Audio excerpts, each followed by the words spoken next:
Pozdravljeni, jaz sem Miha Macini in to je podcast Sodelujmo, ki ga izdaja AIPA. V današnjem podcastu je gost dr. Miha Trampuš, legenda in svetovljan avtorskega prava.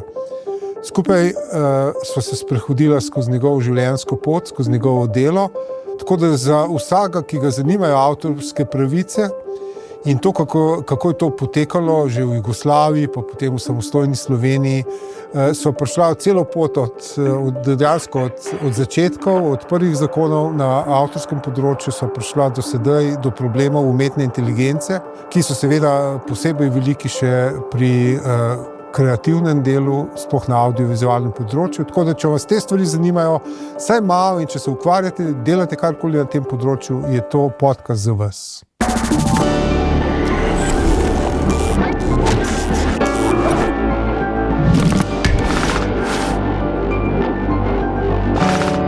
Današnji gost je dr. Miha Trampuš, legenda.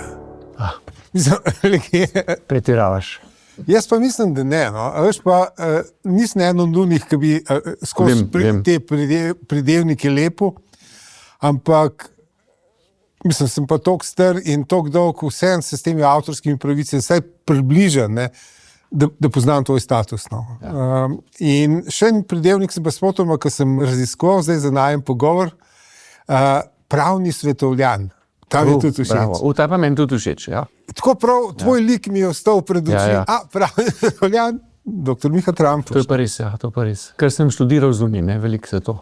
Jaz po moje pa ne, po moje pa zaradi širine pogleda. Ja, to pa tudi. Okay, to pride zraven, to pride zraven. Po moje to pride zraven. Ti si mi poslal tudi to uradno predstavitev, da tako rečem. Ja. Bom jaz zdaj vse to prebral. Pa ni treba vsega. Ampak ključne točke. Jaz sem že malo sam skrajšal, tako da. Prvi stavek ima točno eno besedo in piše upokojenec. Krasen, super. Ta je dober. Ja, ta je dober, ja. Diplomiral sem na pravni fakulteti v Ljubljani, tam tudi doktoriral. Ja. Leto in pol raziskovalec na inštitutu Maxa Plancka v Münchnu, to je inovacije in konkurenco. Ja. Tem bova govorila. Civilni sodnik na občinskem sodišču v Ljubljani. Ja, pomembno zelo. Pomembno, bo tudi govorila o tem. Ja. Potem pa tam so se mi razpoznala avtorska agencija in to je bilo kar precej let, 20 let. Ne? Po samosvojitvi si bil ti pač pisal ta zakon, sem prav povedal? Prav, ja. Avtorski zakon. Avtorski zakon. In potem seveda tudi mednarodno delovanje. Ne? Ja. Bo šla tudi skozi, strokovni telesa Sveta Evrope, pa zastopanje celotne EU na svetovni organizaciji. Ja.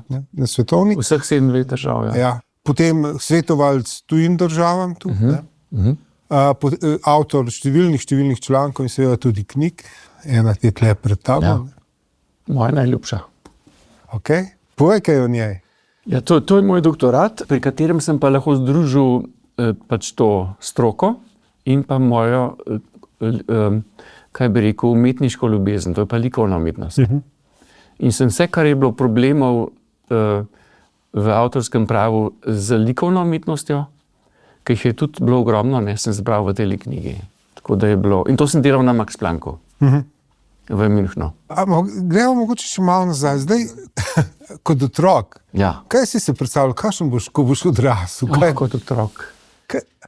A si imel predstavo, ali sam, kada so te povprašali, kaj boš, ko boš odrasel, kaj si mu odgovoril? Ja, da bom vlakovodja, ne, pa pilot, ne. Ampak imam zdaj sina pilota. Odlično. To pa ampak nisem nič kaj v to silo, ne, ampak mogoče pa on podzavestno začutil kakšne moje komplekse, da bi letel. Tako da zdaj vozi Boeing 747. Wow. Wow. Ja. To je zdaj jaz, ko strah pred letenjem in tako občudujem, moram reči. Ampak kako poj pravo? Kako si izbral pravo? Ja, tako, gimnazija je na tako obdobje fino, ki ti omogoča, da prespiš tista nora leta, ne. To smo, ker rabiš tisti cajt, da puberteto predelaš in podobno. In takrat sem zelo razmišljal, oziroma precej razmišljal o medicini, ampak je v naši familiji že toliko zdravnikov, da sem rekel, zdaj pa to pa je že preveč. Potem sem šel pa na pravo. Pravo je pa, sem pa imel enega zelo luštnega strica, brat od mojega očeta, ki je pa bil pravnik, doktor prava in je postal specialist za pomorsko pravo. In potem sem se pa z njim družil, no, in me je on malo usmeril, pa familija Ilešič. To so pa Mirko pa Marko, smo bili družinski prijatelji in sta oba bila in tudi postala znamenita pravnika. Ne. Marko Ilešič je na koncu bil sodnik na Evropskem sodišču, Mirko pa na Mariborski pravni fakulteti. Oba dva na fakultetah. Ok, se pravi, na nek način so bili zgledi. Ne? Zgledi, ja. Kot običajno. Super, ja, vse, ponovadi. Ok, in potem si šel s tem v pravo, si študiral pravo. A je bila kakšna razlika v trenutek, ti si imel neko predstavo o pravu, potem si pa to študiral. A je bilo že kakšen moment, to pa ni tako, kot sem si predstavljal? Ne, nikoli nisem dvomil. Edin sem pa zelo spreminjal področja prava. Ker jaz sem malo mi bilo všeč ta mednarodno javno pravo pa diplomacija. Deloma zato, ker je familija moja, moj oče bil diplomat, pa sem to malo videl, pa tudi zelo zanimivo. Ne? Sam to je mednarodno javno pravo oziroma diplomacija je tiger brez zob, ne? Tam nič ne moreš izvršiti, ne? To še danes vidimo. Ne? Tako da sem pol iz tega romantične predstave mednarodnega javnega prava, meddržavnega prava, sem pa pol spoznal, pa kaj ta prava veja prava. Ne? In zdaj sem ti pa postavil katera pa ne, je pa civilno pravo. Ne? Okay. To je pa ocean. Ostalo so morja, je lahko Črno morje, Tirensko morje, lahko je mehen Jadran, pa to ne. Ampak civilno pravo, to je pa ocean. Ok, daj mi razloži, lajko, lepo prosim, pa nekdo posluša. Ja, ker to je najširše pravo, ki predvsem ureja razmerja, kako bi laično povedal, med posamezniki, ne, obsega pa vse, lastnino, pogodbeno pravo, obligacijsko pravo, razmerja, torej družinsko pravo, stvarno pravo, ne, potem njegova krona je potem mednarodno zasebno pravo, to je pa kolizija pravnih redov, ko trčijo različni pravni redi, naprimer imamo zakonca, ki sta različne državljanstva, pa ste v tretji državi sklenila zakonsko zvezo, pa se pa razvezujeta v ta četrti državi, ne. In katero pravo velja za kaj, in za otroke, in za razvezo in tako dalje. Če jaz mislim, da se hodijo ločevati v Anglijo, zato ker je najbolj ugodno finančno. Ne. Mislim, največ dobijo, ali kaj? Ne, nima veze to. Sramota, so različne te navezne okoliščine, katero pravo velja. Najmanj pa Anglija. Okay. Tam je pa anglosaksonsko, je pa čisto drugo. Potem bil pa Max Planck, ali sem kaj preskočil? Ja, veliko, seveda. Ok, po diplomi je en tak praviln, vsaj za mene, pravilna pot, da še narediš pravniški državni izpit. Včasih je bil to pravosodni izpit. Ne.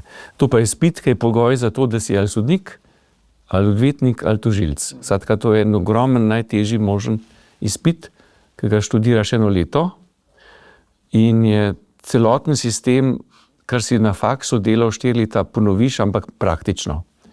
No in ta izpit sem šel delati, ki je zelo težek, no in potem sem pa hotel biti sodnik. In pa sem bil sodnik, po daljših še vmesnih fazah, potem sem bil še na Vrhovnem sodišču, strokovni sodelavec, pa sem bil na vladi par let, en delček, to lahko preskočiva. Ampak približno kjera leta so to? Jaz v starostno... Jugoslavija, ne? Ja, še Jugoslavija. Jaz sem bil dokler sem prišel do avtorskega prava, je bila še vse Jugoslavija, sem se pa že takrat pripravljal, ko sem bil še na vladi v službi, sem že vedel, kam hočem iti in kje hočem pol naprej študirati. Mogoče en tak detajl zanimiv. Jaz sem se pol v neki fazi zaradi umetnosti, sem se odločil, da bom pa avtorsko pravo, ki je najbolj povezano z umetnostjo vseh vrst, od filma do likovne in tako dalje. Ne.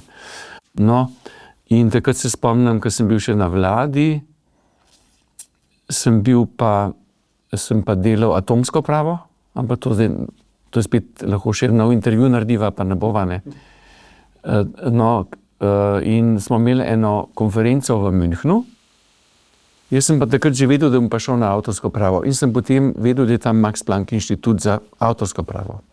In med konferenco sem šel ven, sem šprical In sem šel pogledati ta inštitut, ker sem bil čist turist, ne. In sem tam vprašal vratarja, če grem lahko v čitalnico, ki je tako javna, ne. Seveda mi je pustil, ne. No in sem šel v to čitalnico tega najbolj znanega inštituta za avtorsko pravo na svetu in sem se tam kot obiskovalec usedel v to čitalnico, ne. In? Takrat se je zabliskal in sem rekel, tukaj bom pa jaz prišel sem bom pa šel študirati, sem rekel. Koliko si bil star? Približno? Star sem bil pa 38 let. Okay. Sem bil že sodnik, sem bil vse in tako dalje. Ampak sem rekel, hočem v to hišo pridati, ne. Kar pa ni enostavno, ne. Ker je to najboljša na svetu, rabiš štipendijo dobiti, moš bivati pol v Münchnu, moš dobiti mentorja, moš dobiti temo. To je tako pravilo. Če si neki, vsaj pri meni, no, če si neki zadaš, pa če resno misliš, ne, in če si trmast, pa rata. To je taka recept za ta mlade. Ja. Dajmo se vrniti nazaj na tvoja sodniška leta. Ne? Ja. Katero področje si pokrival? Civilno pravo. Ta ocean. Okay. Kam gre not, ne vem, mejniški spori ali pa... Ja, mejni spori, lastnina, zavarovalnice, odškodnine, razveze, preživnine, predodelitev otrok, najhujša tema med zakoncema, ne. Pa pol odškodnine, zavarovalnice, lastninska pravica na vsem možnem, na avtih, na stanovanjih, ko so spori s tem v zvezi, ne. Dobro, pa to je enkrat področji, ki ni nujno, da jih zdaj vse poznaš, ne. Nekaj so ti tudi bližje ali pa težje, tako si omenil, otroci pa dodelitve. To je bilo najtežje, je bilo to, ampak družinsko pravo sploh. Ja. Ampak civilistika je perfektna, ne, in moraš pol dedno pravo moraš preštudirati, pa stvarno pravo, pa obligacije zlasti, to je pogodbeno pravo, ne. Tako da je to ogromno področje, ampak v bistvu v tem je čar, da moraš kar naprej na novo kopati in delati, ne. In zato pa pravim, da je to ocean, ne, ki je in ni obenem izziv, ne. A imaš kakšen tak primer, tak plus primer, ne, okej, ta občutek, veš, to sem pa dobro naredil. Ja. Te stvari me zanimajo, pa včasih ne, veš, da tizga pa raj ne bi razsodil, veš, v smislu... Sigurno, imam ene par takih luštnih primerov, ko sem prišel kot mlad sodnik, ne, nabutan z znanjem, ne, in tako dalje, izpit sem zelo dobro delal, ta pravosodni, je bilo takrat še, je bilo še občinsko sodišče in so imeli en spis, ki so si ga leto in pol podajali sodniki, pa ben ni hotel o njem odločati. Ne. In potem so pa rekli, zdaj pa prišel tale Petelin, ne, ves načitan, ne, bomo pa njemu tega vroči kostan porinali, ne. In to je bil en spor, bom skrajšal, da ne bom vsega, ki je bil pa zelo zanimiv. To je bil spor, ki je bil v bistvu delovni, pa je bil razpis za direktorja in je bilo v razpisnih pogojih, da si član Zveze komunistov. In sta se prijavila dva za direktorja in komisija je izbrala člana, ne, to je bilo leta 76, no tako, skratka, so bili še socialistični časi, ne. No in ta drug se je pa pritožil, ne. In potem, to je bil en tak delikaten politični spor, ker je bil vroč kostan, ne. In so ga potem meni to dali, ne, mlademu, ne. In so mi še dali na svete, veš kaj, ti moraš zasliševati komisijo, a je to kaj vplivalo, a je bila vzročna zveza, da je on član Zveze komunistov, ta pa ni, ne, ki ni bil izbran, ne, in moš vse te člane vabiti kot priče, pa pol še druge, pa zakaj so nekaj in tako dalje, no. Jaz sem pa to preštudiral in sem potem razpis obravnaval, prišli so odvetniki, pa ta dva, ne, pa so rekli, mene priče niste vabili, pa nič, ne. Jaz sem pa sam kot dokazni sklep, sem rekel, upogleda se razpisni te pogoji, pa odločba, pa vsi ostali dokazi se zavrnejo in tisti odvetniki so bili čist pafe, kako pa to, zakaj bomo kar takole, ne, sem rekel, ja, takole. Sodba izide pismeno. No in sem potem ta izbor tega komunista, ne, člana, sem razglasil, da je to nično in da je neveljaven sklep, sem ga razveljavil, rešil spor v 5 minutah. Ne. In potem so rekli, kako pa to? Jaz sem rekel, članstvo v Zvezi komunistov je protiustavna pogoj. Ker naša ustava na papirju, ne, je rekla, da smo ljudje enaki, ne glede na politično prepričanje, barvo kože, spol in tako dalje. In jaz sem se sklical na to ustavo. Pa je bil kakšen pritisk? Je bilo, pritiska ne, ampak je bil pa zelo odmevala ta sodba. Ker pač to je bil še čas, se je bilo že zelo zrahljan ta režim, ampak vendarle niso to pričakovali. Tako da to je bil tak fina zadeva. Zdaj, ti si študent, pa študiraš, pa narediš izpit, pa postaneš sodnik. In do takrat skozi otroštvo in mladost si ustvaril neko podobo človeške ljudi, ne? Ja. In potem pa si na sodišču, kjer v glavnem ljudi srečuješ, predvidevam, v najslabši možni luči. Ja. Ni nujno, ne? Ali pa saj ena stran je najslabši luči. Ampak v bistvu moraš biti pogumen, to je eno, moraš imeti eno svojo etiko in pa seveda moraš pa poznati zakonodajo totalno, ne? Ampak to ne pomeni, da si črkobralec, ne? Ker to jaz danes učitam sodiščem oziroma sodnikom, ne? Ker se najlažje tebi, da imaš črko zakona, ki tako pravi, kako je, in potem po črki zakona ti si čist, ti si šel po zakonu, ne? Ker itak je to pravilo, da moraš iti po zakonu. Ampak so pa življenjske situacije, ko pa ne gre, ker pravičnost ali pa etika pravi drugače. In takrat pa ti greš tudi lahko zoper zakon, ampak prvič moraš biti pogumen, drugič moraš pa tudi utemeljiti najbolje z ustavo, ki je pa najvišji zakon in ti iz tam ven vlečeš neka načela, plus da dokazuješ, da je kaj nelogično ali pa da je ta črka tega predpisa na ta življenjski stan preprosto ne gre in moš z nekimi svojimi načeli, pa ustavnimi načeli, greš zoper zakon. In to pa je veliko dela, ne, za sodnika, da obrazloži, pa pogumen moraš biti, ne. In to je ta prav sodnik, ne. Ker pa svojo etiko mora imeti, ne. Ja, ker zdaj mi da bo govorila o umetni inteligenci na koncu. Zdaj se en kup ljudi nekako reče, je bilo fajn, če je bila umetna inteligenca sodnik in se predstavlja, da tam so zakoni not v pomilniku in štanca kar neke sodbe na hitro ven. Točen brez tega, o čemer si zdaj govoril. Brez tega, tako. Nikoli ne bo mogla ona soditi, nikoli. Se ja bova pol povedala, zdaj povem. Kar povej. Jaz sem skrenil, prosim, grozno voditelj, skrenil sem te nekam. Je predolga, ne, umetna inteligenca za sojenje prvič nima družbene legitimacije, ker sodniki so izvoljeni od ljudi, ne, in sodba je v imenu ljudstva. To je ta konstrukcija, ne. Se je tudi tle še veliko vprašanj, ampak ona nima te legitimacije, ne. Drugič pa nima tiste končne etike, ki ti je oben predpis ne da, ona je črkobralka, ne. Saj lahko še kaj noter bo nek programer ali nek inženir umetne inteligence, ne vem še kaj noter vsadil, ampak nikoli ne bo mogel nekega človeške presoje, nikoli, never ever. Tudi če bo to, ker zdaj govorijo o singularni, tehnološka singularnost, poznaš, ne? Poznam. To je konc sveta, ne? To je črna luknja, ki je neskončno gosta, ne, in ker se bomo vsi noter potopili. O tem bo še govorila. To bo čez 5 let. Aha, zanimivo. Bo na koncu tega pogovora se bo vrnila k umetni inteligenci. Zdaj ti si sodnik in bil si, lep prizor si opisal na Max Plancku in prišel si tja in tam si bil leto in pol. Kakšen je bil ta stik? Vseeno je bilo to še Jugoslavija, pa različna družbena sistema, pa socializem, pa kapitalizem, pa slovanski svet, pa nemški, pa tako. Kakšni so bili tvoji vtisi? Ta stik me zanima, ali je bilo kakšno razočaranje, tudi drugače si se predstavljal?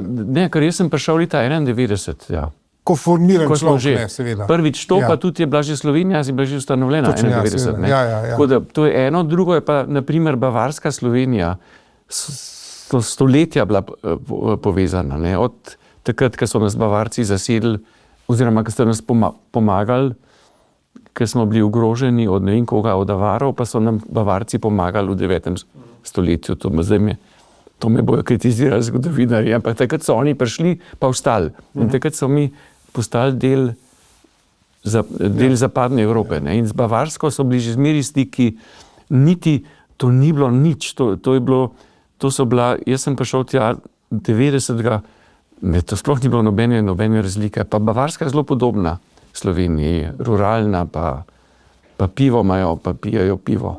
Ja, pa ta katoliška kultura je tudi. Seveda, ne protestantska, ne ta blazna. Pa blazne vezi so, naprimer, ne vem, zdaj se spomnim na pamet, ker so panske končnice naše, ki so delali naprimer v 18. stoletju kmetje, ne, pa so videli, da so to v bistvu predloge starih grafik bavarskih, ne.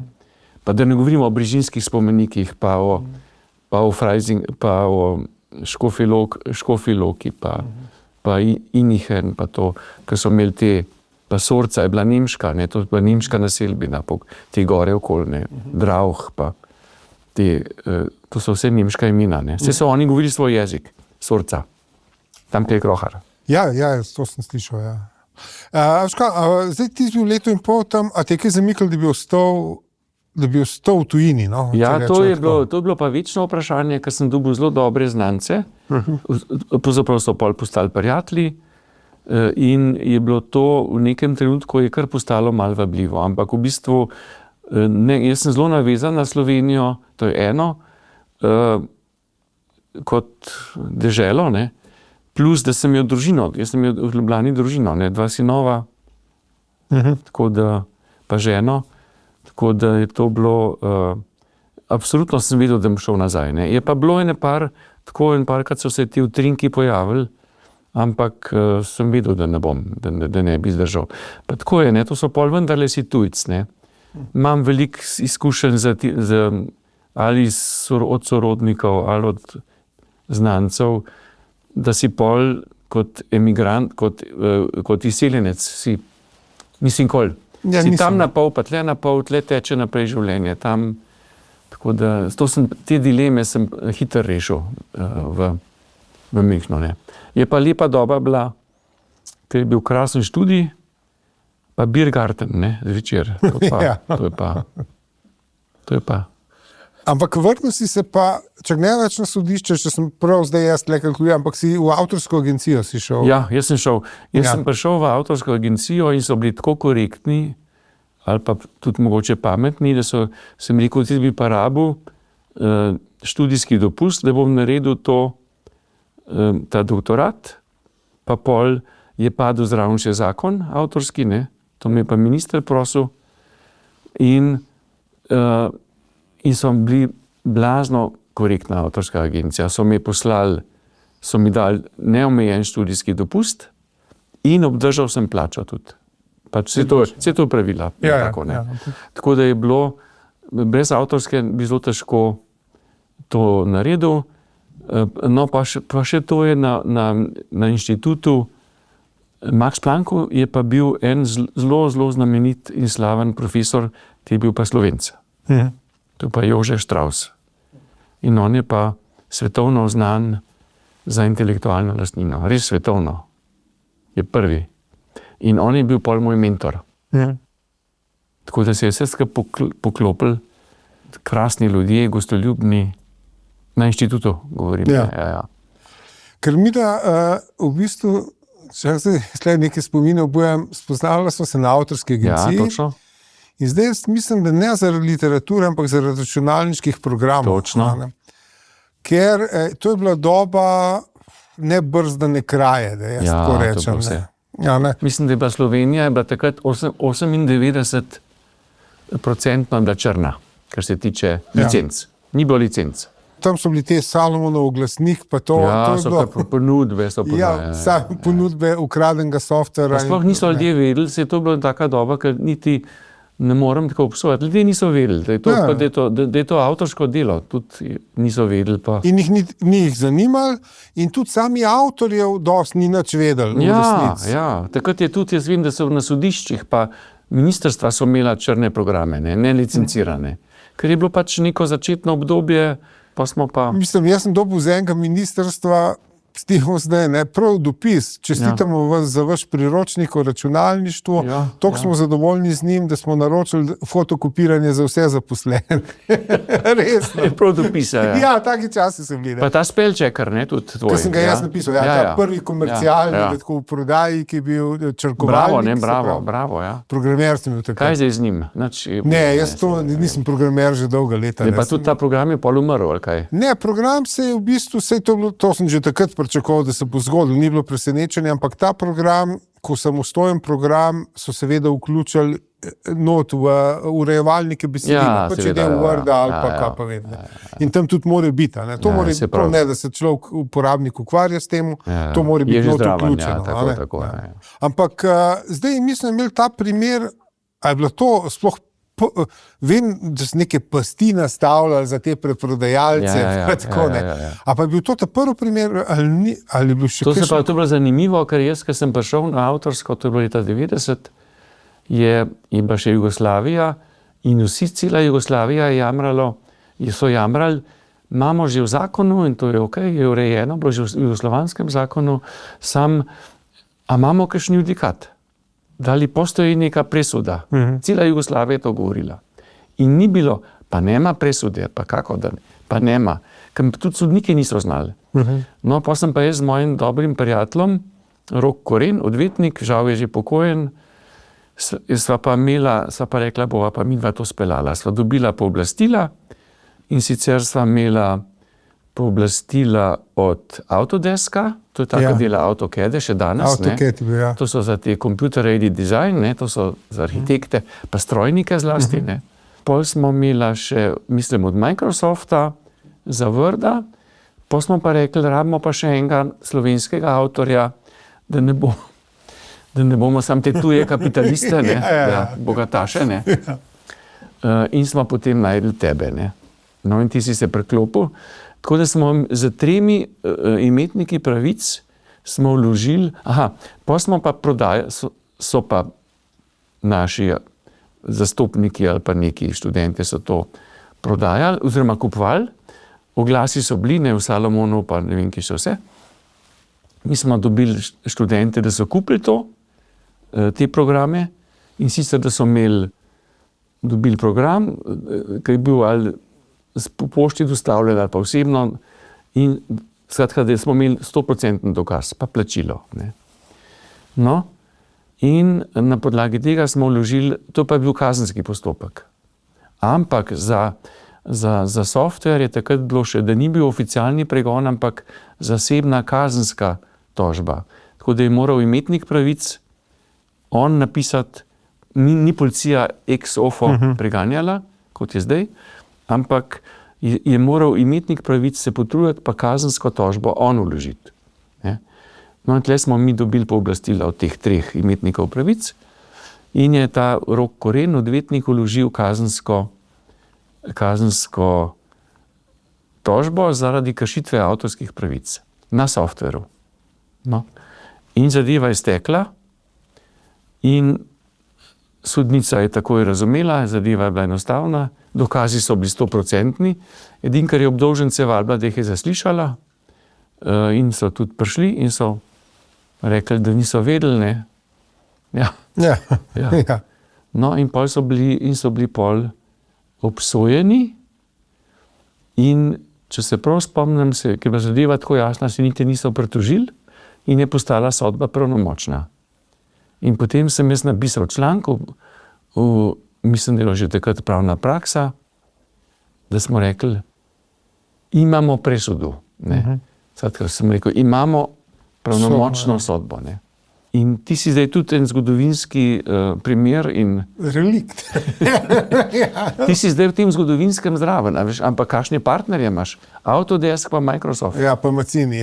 Dal sem tiskati majico. Ja, dej, naredi si reklamo. Microsoft. Pa prva presuda, ne, bila še Jugoslavija. Ja. Ker... Se to bilo simbolično. Mi smo rabili, da smo pol so pa ostali, so pa legalizirali, ne. Ampak smo rekli, lejte, so že judikati. Mislim, jaz mislim, da je bilo to dejansko treba narediti. No, kot en korak končen, ker to piratiziranje je dejansko šlo preko vsake meje. Prav perverzno. In je s tem tudi zatiral vse programerje, ker vsak, ki je šel kaj pisati, je vedel, da bodo to naslednji dan ukradali. Tako je. To je bila taka generalno preventivna zadeva za vse avtorje, ne samo to. Je pa res, da je software bil najbolj aktualen, ker je digitalen, zlahka ga skopiraš, tistih časih, danes je tako vse.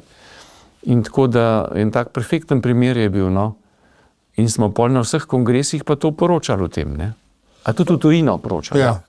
Pa mogoče za mlajše gledalce, poslušalke, je vsem treba pojasniti, da to je bilo neko obdobje, ko so ljudje, vsaki kupil osebni računalnik, vsaki mogel imeti osebni računalnik in so ga vsi tudi kupovali takrat.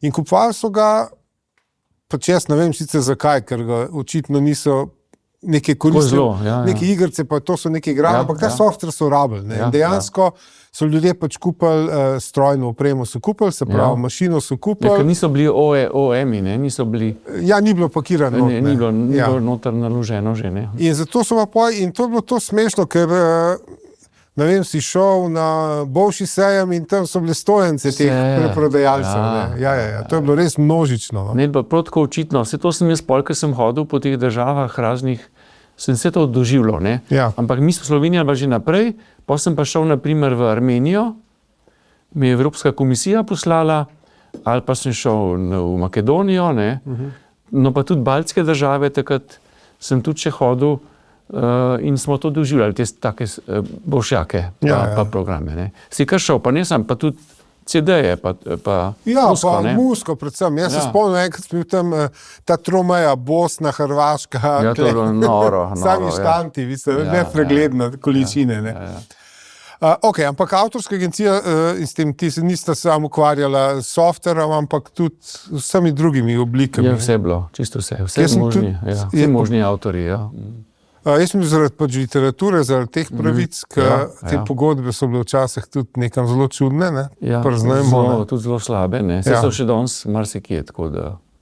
No, sam medklic, ene par založnikov ali pa to me je prosilo, da jim naredim šimle, Njih to se hotel vprašati, so kdaj prišli, So prišli k meni in sem naredil kar večjim založnikom pač standardne ali nekatere pravice ali pa nakupaš vse pravice, in potem so pa slabe izkušnje, ker tudi tisk, ki sem jaz pripravil, je pa treba vendarle prilagoditi, tistemu avtorju, možemo, ne vem, on pravi nedovoljen pravice predelave, jo moš pol vendati, iz mojega šimla, iz vzorca, No, pol so bili še hujši primeri, Pol so rekli, pa je en avtor prišel čist besen na avtorsko agencijo, je rekel, za tole mojo, ne vem, kaj je bilo, ena novela, so mi dali pa vrednost današnja, naprimer 150 €, honorar, In sem rekel, to je absurd, jaz bi moral tle dobiti 10-krat več, Pa so rekli, ne, saj to je Trampuš tako napisal. On je delal te pogodbe, Ja, pa številke vpisal not, In je pol, kaj se jaz grem, je prišel, Meni, To sem je zlorabil. S tem, da jaz sem že takrat, moram reči, če spominjamo Bujeva, navijal na društvo pisateljev, da bi oni mogli to svetovanje prevzeti. To je prva točka za pisatelje, konkretno. Točno. Pa nas niso hoteli, ampak dobro, zdaj ne vem, kako je. Ampak, kjera področja pa je bilo največ teh pritožb? Kaj pa likovno, pa glasbeno? Likovno je en tak pastorek v avtorskem pravu, tako da ni bilo toliko tega, drugače pa glasba je ogromno, je masovna, to so pol že kolektivne organizacije delale, to je SAZAS delal, pa pol IPF, za sorodne pravice.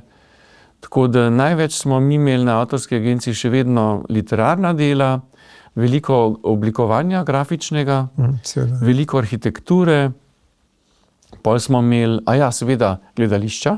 Vsa tuja gledališča so preko nas delala, pa še danes, mislim, da večina. To se pravi, imaš tujega avtorja, ne vem, Edward Albee, in hoče mestno gledališče, in potem agent in oni hočejo, da uredimo pravice z Albeejem, in potem mi pač pišemo agentu v New York, In tle sem imel zanimiv primer, anekdoto, lahko povemo z Albeejem, ker je pa on je bilo v mestnem gledališču ena perfektna drama, absurda, in je potem smo mi tudi prevajalce angažirali, da so prevedli. Ne? In potem je pa ta agent oziroma Olbi sam hotel dobiti še povratni prevod. Si to predstavljaš? Aha, se pravi, mi smo imeli angleški tekst in nazaj v angleščino. Ja, mi smo zrihtali prevajalca, ali gledališče je uredilo to, je prevedel en zelo dobro. Potem je pa hotel Olbi drugega prevajalca, da je videl, kako je ta prevedel to. Kakšni so to stroški, ne? Pa komplikacije. Danes bi računalnik to delal. Zanimivo. Pa slabo dela.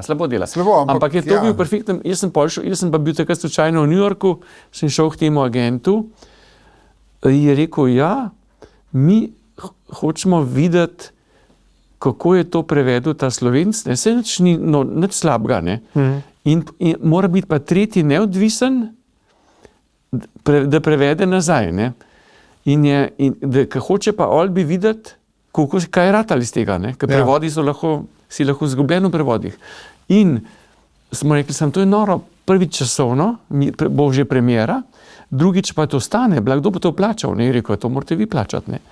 Pa sem pa rekel, a je možen kakšen kompromis, ker to zdaj pa res noro, časovno in še, je rekel, pa mogoče kompromisam določene pasuse. Tisti, ki so bili Olbiju pomembni, ne, ki so neka dvoumne, pa besedne igre in tako dalje. No, to smo pol naredili. In je pol dobil on nazaj ta drugi prevod in ga je odobril. Odlično. Tako da jaz sem takrat bil tam, nisem mogel, sem mislil, da ga bom srečal, Olbija, ampak bi bilo možno, sam je pa glih takrat on ovdovel, je njegov partner je umrl in sem mu prinesel eno slovensko vino. No, pa mi je pol pisal Olbi, da je dobro vino. Do katerega leta si potem delal? Do upokojitev si delal? Do upokojitev, ja. To je bilo 2010, sorry. 2010, ja. Se pravi, 2010, to je pa že, tle je bil pa internet že tukaj, ne? Ja. In internet je pa spet na nek način premešal vse, kar se avtorskih pravic tiče, ne? Nenadoma je lahko vsak slehernik postal množičen kradljivec, če je to hotel, ne? Ja. A se je to kaj opazilo na avtorski? Ja, blazno. Predvsem so rekli, da je to smrt avtorskega prava, ne? Ker avtorsko pravo je vedno te tehnološki razvoj, ga je totalno premešal in v bistvu, naprimer, ko je prišla radiodifuzija, ne, so rekli, se to neovladljivo, ker radijske postaje bojo tle tam, pa 24 ur na dan oddajajo, kako bomo to spremljali, ne. In to se pol rešilo s kolektivkami, ne. No, pa še vmes te tehnološki razvoj je skozi neki izpodjedal avtorske pravice. Pol je pa šel internet, so spet rekli, smrt, konc, zapremo štacuno. No pa ni, ker se je prišla diplomatska konferenca 1996 in takrat se je rodila nova pravica. In to je pravica dajanja na voljo javnosti. Right of making available. Ne. Zur Verfügungsstellung. Imajo Avstrijci pa Nemci različen prevod. In v glavnem je tako, da imamo novo pravico in to pa to, kar na strežnikih ponujaš. In to potem vse se je uredilo. So pogodbe, tudi pregon, vse teče. Veliko so tudi kolektivke umešane, ali pa tudi ne. Si lahko individualno. To, kar naročiš en film, ne, pač plačaš in naročiš in se to pobere. Ne. Tako da internet smo premagali, umetne inteligence pa ne bomo. Bo prišla še ustančko. To zato tako rečem, da bo bolj napet podcast. Ja. Da bojo pol poslušalci bojo nervozni. Reklamni blok, ne se nav, ne skrbeti. Zdaj te vprašam, ne zameriti, ampak ker jaz zelo spremljam ta odnos do dela v sodobnem zahodnem svetu. Ne? Ja.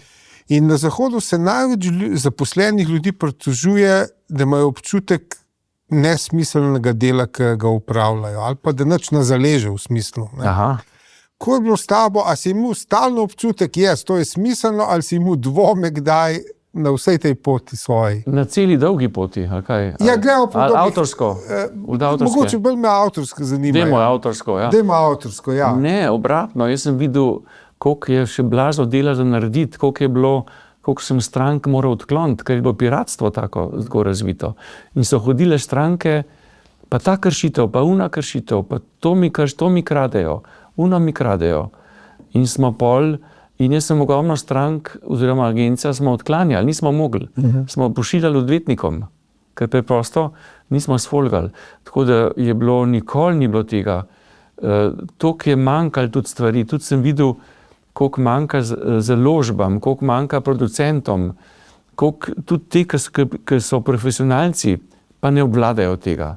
Konec koncev, ena založba, ki že 100 let knjige izdaja, ja pa bo valjda naštudirala eno založniško pogodbo z vsemi finesami.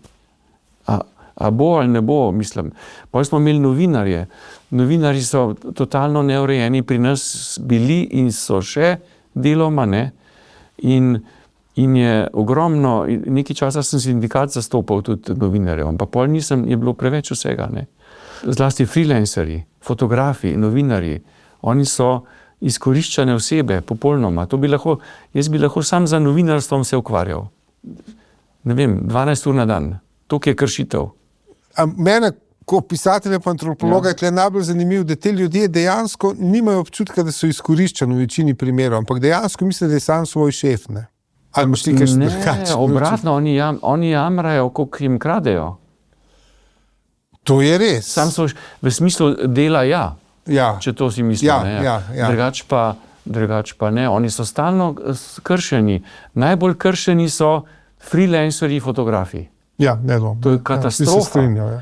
In fotografija je bila v avtorskem pravu pastorek, dolgo je 100 let trajalo, da je ona se izenačila z ostalimi avtorskimi deli. Najprej je bila, sploh ni bila priznana, pa ste rekli, ok, bomo priznali, ampak bo krajša doba, ne bo 50 let, ampak samo 20 let varovana, pa ne po smrti, ampak od objave. In to je trajalo, da je pol postala polnokrvno avtorsko delo, ne. Ampak ne glede na to, te fotografe kradejo sistematično. Še zdaj vem, ker sem imel ta intervju v Delu, ne, bil pri meni fotograf, ki je pol rabo fotke, ki me je posnel, ne. In rekel, on je bil freelancer. In rekel, to je noro. To prvič vse pokradejo, drugič pa so tudi pogoji, če si freelancer, ne, so tarife nizke, oziroma pa rečejo, če bomo vzeli enega stavkokaza, ne, enega, ki bo pa dal čisto nizko tarifo. Zdaj, takrat, ko sem bil jaz mlad, so se avtorska dela kradla, ne, na ful. Ja. Zdaj, glede neko tezo razvijam, pa čistko, mogoče se motim čist. Ampak zdaj se pa zdi meni, ko avtorju, da je večji problem razvrednotenja avtorskih del. Ker, a veš, da nam zdaj čisto skreno, ampak tam se spomnim, sem bral opis, ko nekdo je umrl in Bach je prišel v vas in je odigral koncert, za Requiem je odigral Bach. Ja. In oni vaščani so šli tja in imeli so razodetje glasbeno. Ja. Ker ni on slišal Bacha ankoli, prej v življenju. In je prav, prišla je božanska glasba in se ga je dotaknila, ker je bil nedolžen, je bil vaščan tam. Ni imel stika s tako glasbo. Zdaj lahko ta glasba stalno doni in ker jo je preveč, je v bistvu razvrednotena, nismo več toliko občutljivi. To je ta moja teorija. In pri fotografih, danes smo vsak človek, mislim, da seveda v telefonu in zdaj on fotografira. In si misli, se jaz to lahko naredim. In nenadoma je razvrednoteno to delo od fotografa, od skladatelja, od vseh. A sem mogoče preteral? Ker, a veš, jaz napeljujem zdaj pred umetni inteligenci, ki je pa zagrabila vsa ta dela in jih pogoltnila. A se mogoče spomniš občutka, ko si prvič to slišal, ko to dela umetna inteligenca, ko ta model požre? Grozen, pohrusta. Pohrusta vse. Oziroma, uradni izraz je izpraska. Izpraska, skrepa. scrapping. In to je mene prizadelo, da v bistvu vsa ta čudovita avtorska dela se bo spet malo prehitevava mogoče. Ampak ne. Ampak ta čudovita avtorska dela, ki so subtilna, lahko delikatna, tisočkrat premišljena, občutena od tega ustvarjalca, pride ta crawler, ta plazilc, ta internetna podgana, ki ona hrusta 24 na 24, hrusta vse, kar je dobine. In to je meni bilo grozno, da to izpraskanje. In najbolj grozno mi pa bilo, da ta scrapping, ki je uradni izraz, to je v pravnih tekstih se to uporablja. To je skratka plazilec, crawler, pa skrepa, in on to melje dan in noč in ne brez milosti. Vse to sem v intervjuju tudi povedal. Skratka, to je katastrofa. Zdaj pa, če se vrnem na to masovnost, ki si začel, jaz mislim, da dobra kvaliteta ne glede na to maso še vedno izstopa. In je skratka, muska je, kot si rekel, Bach, potem imaš pa milijardo, ne vem kakšne muske, ampak tista muska, ki je ustvarjalna, ki je tlele ven prišla, tista te pa zadane. Ja. Dobro, če si to prav. Ja, strinjam se. Ja. Ampak sva obedva zelo antropocentrična, se pravi, človeka postavljamo v sredino. Ja. Treba se pa vsem zavedati, da te tehnobratje ala Elon Musk, pa Zuckerberg, pa vse te pa stroj postavljajo. Erik Fromm je to že tam v 50 letih opazil, da nastaja neka podvrst človeka, ga je on imenoval nekrofilni človek, ki obožuje mašino, pa stroj, stroj bo vse nadomestil. In tle, se pravi, da je ostan pa tej človek v središču, se pravi, čeprav razumem jaz, se pravi, avtorsko delo lahko samo človek naredi. To piše v zakonu, pri nas. Cool. No, v večini evropskih zakonov je to napisano izrecno, v Ameriki ni, ampak Amerika ima fantastične judikate, ki reče in dokazuje 5, 6, 7, 8 argumentov, zakaj je lahko samo človek. Ker, naprimer, tudi v Ameriki teče rok trajanja avtorskih pravic od smrti. In kako bomo zdaj šteli, če je stroj avtor? Potem imaš neke člene, ki mora avtor svojo voljo izraziti, da bo ne vem kaj, nekaj podpisal ali pa nekaj prenesel. In spet prav, kako bo to mašina to voljo izrasla.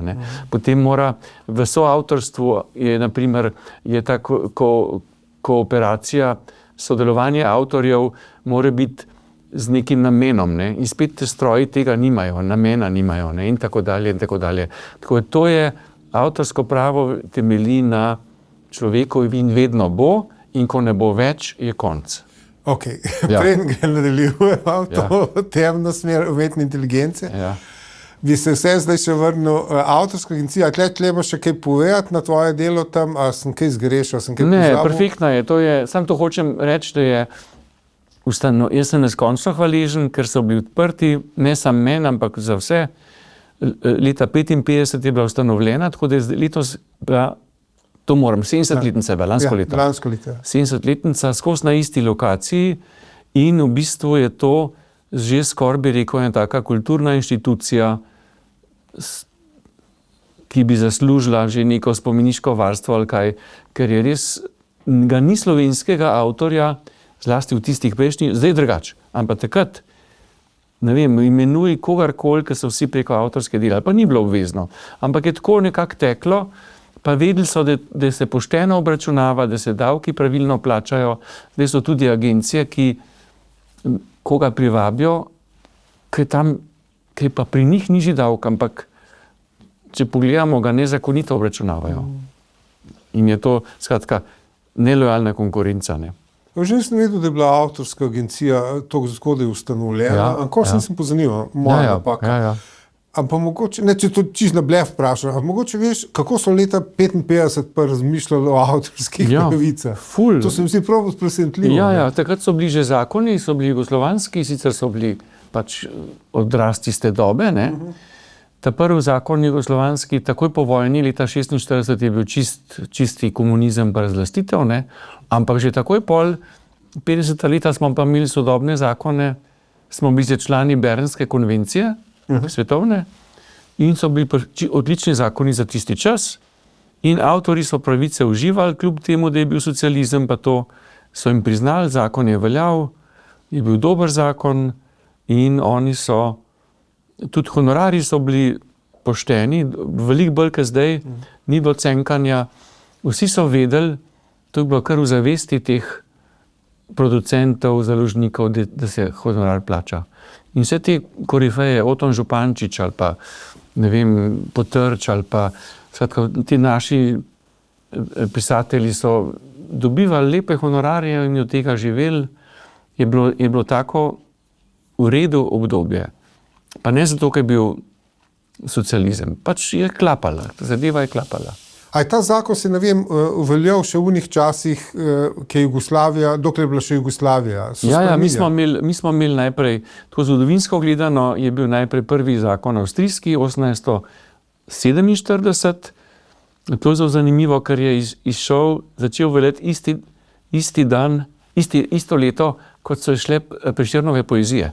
A je 48, ne? 7, a zdaj sem pozabil. Ja, jaz tudi ne vem, zdaj napisal. Ampak koincidenca je ta, in to sem jaz v tisti moji knjigi poudaril, ko je Prešern izdal poezije, je začel veljati avstrijski zakon. O avtorski pravici. On je bil pravnik, ne?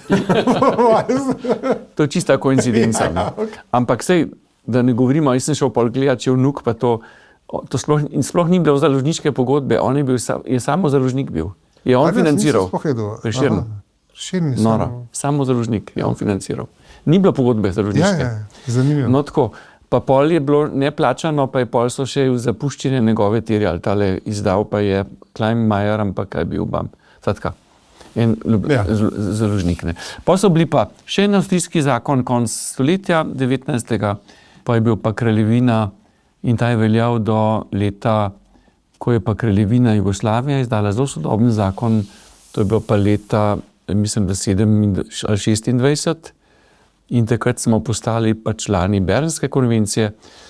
No, pa je bila pa druga vojna, takoj po vojni je bil en tak komunističen zakon, sam par let, pa spet sodoben zakon. In še prej jugoslovanski, pol pa Slovenija, osamosvojitev pa samo vas. No, in to linijo, v to dolgo tradicijo si pa vstopil ti. Ja. To je pa pravi kraj, pa pravi čas je bilo to, zgodovinski. To je bilo pa super. Kako pa, mislim, poklicali so te ali kaj? Kako je to izgledalo? To je bilo pa ena perfektna zgodba. Jaz sem rekel, enkrat sem bil na Ministrstvu za kulturo, ne vem, kaj smo imeli, ene pravne probleme, pa sem rekel, jaz sem pa zdaj dubov, in to je bilo leta 1993, minister za kulturo je bil Sergij Pelhan in jaz sem pa tam omenil, sem pa dobil štipendijo na Max Plancku in da gremo v München, da bom pisal doktorat, minister pa še zakon napište. Odličen. Pameten, odličen. Ja. To on ima velike zasluge. In potem sva naredila eno pogodbo, meni bo čisto en, je bil par 100 evrov, je bil honor, takrat so bili še tolari, nikakav honorar, pa to meni čisto vse en, ker je rekel, dejte vi, če boste študirali, pa napište še zakon, zdaj so direktive, mi pojma nimamo, so že bile direktive, Evropa blazno bo jahala, a bomo usklajeni z tem in naredite vi evropski zakon, da bomo mi tudi lahko postali člani EU. Jaz sem rekel, super, bom pa to kot kolateralno delal še ta slovenski zakon.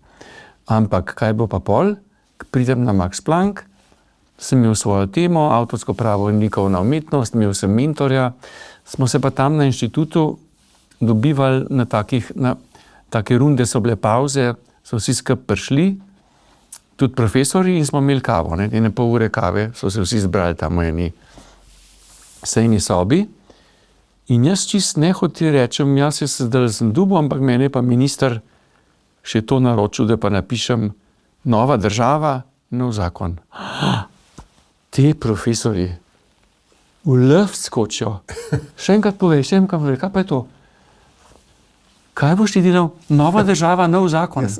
Ja. Je rekel, joj, a ti lahko pomagamo? Enkrat da priložnost. Enkrat v zgodovini. Ja. In so rekli, ti si tako kot naši prvi pravniki konc 19. stoletja, 1860, ker so prvi pisali, pionirji, prvi zakon, ki noben nič ni vedel. In je to rekel, to je taka zgodovinska priložnost, da si pojma nimaš. Jaz sem pa že pripravljal, je pa bil tam en zelo znamenit profesor, Adolf Dietz, on je pa v revijah, pa v znanstvenih člankih pisal, kakšen naj bo idealni zakon avtorski. Pa ne zaradi nas, on je to hotel teoretično, ne. Je rekel sem, mi rabimo imeti, on je bil pa komparativist, on je primerjalno avtorsko pravo imel tle noter, na Kitajskem je predaval, pa v Ameriki, pa skratka genij, popoln, ker znajo biti samo Nemci znanstveniki, eruditi. In je on, glede na Evropska unija, pa to je rekel, Evropska unija bi morala imeti en šimel, en vzorc, kakšen je idealen avtorski zakon. In je to v parih svojih člankih napisal, jaz sem to že vse vedel, sem se prebral in sem že imel to strukturo njegovo, pa tudi že podstrukturo, pa podstrukturo. Je rekel, Miha, pridi meni, prosim te, pridi meni. In sem pa šel in sem rekel, tole pa že imam. Ti bi nekaj kapljali. Pa rekel, to so moje. Jaz sem rekel. Sem rekel, vaši članki so to. Vse to je javno, ne? Je rekel, to pa noro. Je rekel, vsak teden se bo ob torkih dobila v 5 popoldne. In so pisala. In tako je nastal ta slovenski zakon. Ta zakon, ki je bil vzorčni zakon za par let, se pol ne več, ne, ampak začetka je bil pa vzorčni zakon. In komisija rekla, ker so Estonci prišli, pa ti Litvanci pa to, so rekli, imate tam slovenski zakon? Ne. In to je Adolf Dietz bil, ne. Skratka, jaz sem te njegove modele, sva pol to predebatirala in je nastal ta zakon, ne, ki je bil res tak perfekten, dokler ga pol niso z novelacijami, pa to so ga pa pol uničili. No, pa še en komentar je pa, enkrat so pa ta moj zakon obravnavali, bila je okrogla miza, to sem se toliko smejal, ker Nemo profeta in Patria, ne, ker je pa tam en od diskutantov je rekel, ta zakon skropucalo tako, da ga ni. Rekel, si to predstavljaš? Sem se zabaval, ne. Sem rekel, več poveš ti o sebi, kot pa o zakonu. Takrat, pa zdaj nočem sebe hvaliti, ampak je bil pravič, o pravem trenutku na pravem mestu sem jaz bil. Za nikakav honorar, osnutek sem prinesel, in ben nič ni razumel. Zakaj? Ker država, ko se ustanavlja, kaj moš imeti? Carino, vojsko, valuto, Narodno banko, ne? Meje moš varovati, nekaj še vse. Koga zanima avtorsko pravo, kot ti takele fundamentalne stvari? Nihče. Pojma nimajo. Meni so sam rekli v parlamentu, se spomnim, takrat je bila Majda Širca, je bila poslanka, je rekla, sam povej, mi nič ne razumemo, ne, poslanci, ampak sam povej, aj pošteno, ker se tudi niso dolžni razumeti, ne, ker je taka materija zahtevna. A je usklajeno z EU, s konvencijami, ki smo vezani, sem rekel totalno, ne, ker to je bilo prvo, in pač, a je pravično za avtorje? Seveda je pravično, to je avtorski zakon, to ni zakon o producentih, to je zakon o avtorjih. Ne. No, in so v tem parlamentu išlo skozi, bilo je par izpadov tam nekih diskutantov, ki pojma niso imeli kva sploh, zakaj sploh gre, in so jih tam tisti poslanci, ki so vsaj malo razumeli, so jih poklopili, zakon je šel skozi v tretjem branju, takoj se spomnim, da je bila tale zakonodajno-pravna služba je ful podprla, no in je zakon pa šel ven, ne. Tako da res, ampak zgodovinski trenutek nikoli več ne bo. Nobenega upora, nobenih prepirov, če danes en člen spremenimo, je 500 pripomb, pa 40 lobistov, pa 50 kritik. En člen. Tam je bilo pa 200 členov deviških. Res. Ja, to je zgodovina, enkratno. Ko ustanoviš državo, ne. Oni so pa imeli skrbi, da bo carina delala, pa ne vem, monetarna, pa Narodna banka. Se pravi, ko je pa Slovenija vstopala v EU, si bil pa tudi zraven pri tem usklajevanju. Ja, skozi. Tam imam tudi eno anekdoto. Ampak, a povem? Ja, absolutno. No, se čisto kratka. vse države članice jasno so hotele, no, takrat je bil velik paket novih, ne, so bili vsi baltske države, pa tole, ne. No in potem in vsi smo sam čakali, da bomo lahko člani, ne, in smo vsi tam ponižno hodili in kimali, a ste usklajeni, a imate urejeno, ne vem, monetarne zadeve, a imate ekologijo in tako dalje, ne, ker sam ta ki komuniter, to je bila sveta krava, ne, a je usklajeno, ne. In pa smo šli za moj avtorski zakon, sem jaz bil v delegaciji, ne. In potem in spet smo usklajeni, ne, in sem jaz poročal, tam je bilo, ne vem, 15 naših, pa 15 iz EU, vsak za svoje področje, ne. Pa 2 šefa delegacije, ne. In sem rekel, vse smo usklajeni, super smo, tegale pa nismo, pa tudi ne bomo, ne, prenesli, ne. Ker ni bil navajen tega, te Evropec. Ja, zakaj pa ne? Ker ni prav, ker ta evropska rešitev ni pravilna, ne. In so? So pod mizo me je brcal, šef me je brcal, Madonna, kaj zdaj na kocki, mislim, se to ni bilo, to je bila en droben predpis, ne, ampak vendarle, ne. In me suva, ne, kaj se ti tle greš, ne, sem rekel, mislimo, da je to napačna rešitev, ne. Ti uni so vsi onemeli, pa je pa prišel tale šef, pa je rekel, s takim suhim glasom, suh glas, kdo se hoče priključiti k komu? Ja. A Slovenija EU? Ja. Ali EU Slovenija?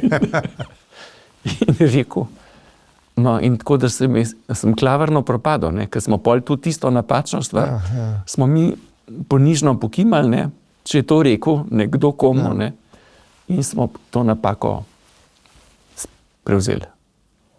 In smo bili usklajeni. Mislim, ne, to je, Ne, pa se pazi, da to zdaj ni neka blazna zgodba, to je bil tam en od tisočev zakonov, en manj pomemben zakon, ne.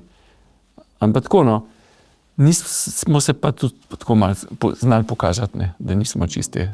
Ampak ti si pa tudi svetoval, ne, raznim državam, pa tako. To pa cela vrsta, ja.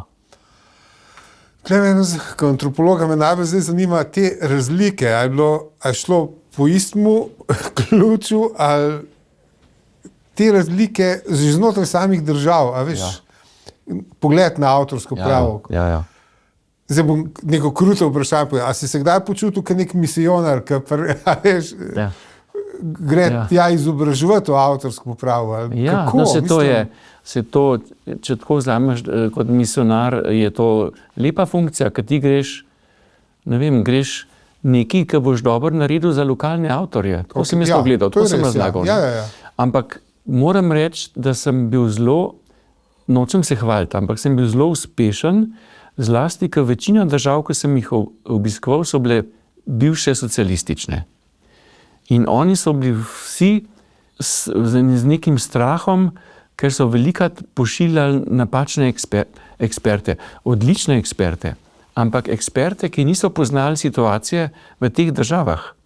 To se pravi, so prišli neki ameriški pravniki, odlični, da se razumemo, ne, in so tam začeli, you must respect copyright, pa don't do that, pa in tako dalje, ne. In jaz sem pa, ko sem pa jaz prišel, na primer, v Armenijo, ali pa pol na baltske države sem tudi še hodil, to je bilo vse eks-socializem. Jaz sem rekel, poglejte, mi smo tle, da bomo zaščitili vaše avtorje, vaše lokalne avtorje. In tle ne gre za ameriški kapital. Torej, tudi, kaj software, pa boste pač tudi to spoštovali. Ampak meni gre za tole. Naj vas ne bo strah zaradi vaše zgodovine, ker jaz tudi sam prihajam iz socializma in poznam vse zablode in neumnosti teh sistemov. Naj vas ne bo sram, bomo to vse rešili. Ker jaz vem, kako sem pri nas to rešil. Pol v Armeniji pa še posebej. Armenija je fantastična kultura, taka, da nimam besed, prastara in najstarejša krščanska cerkev, apostolska, ker niso pod papežem, saj glavni del, ne, ampak oni imajo pa en star kodeks srednjeveški, pač zgodovinski, tam, ker roke sekajo, če kradeš, pa tak kodeks, ne. Ampak jaz sem se pa hotel njim prilagoditi in sem šel tisti kodeks gledati, sem najdel prevod nekje na eni ameriški univerzi in je pa tudi tam je pa najem bil najem, pravica najema. Ne? No, in jaz ko sem pa tam njim predaval, sem rekel, tale člen, veste, je pa iz tega kodeksa, ki obravnava najem, sicer nepremičnin, ne, ampak sem vzel dikcijo iz tega vašega kodeksa, armenskega. Take stvari sem jim rekel. Ali pa pol sem jim rekel, poglejte, vi ste dobili prvo pisavo leta 400. Sem rekel, vi ste imeli svojo pisavo, pa svoja avtorska dela, ko smo mi še v jamah živeli. Tako sem jim hotel pokazati, da so oni ena velika kultura in da rabijo ta zakon, ki bo njih varoval. In to, če hočeš, to je misijonsko delo. Ampak za njih same.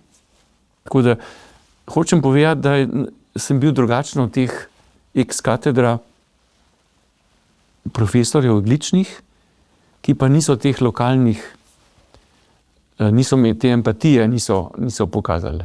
Zastopil si pa tudi, se pravi, v državi EU, v svetovni te organizaciji. Ja. Ko smo predsedovali. Ja, pa sam si bil, ti si bil.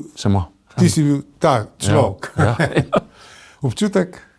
Ja, dober, ker sem te članice večinoma že poznal, mislim, te zastopnike, avtorsko-pravne zastopnike 27 držav oziroma 26, sem vse poznal že, ne, odprej.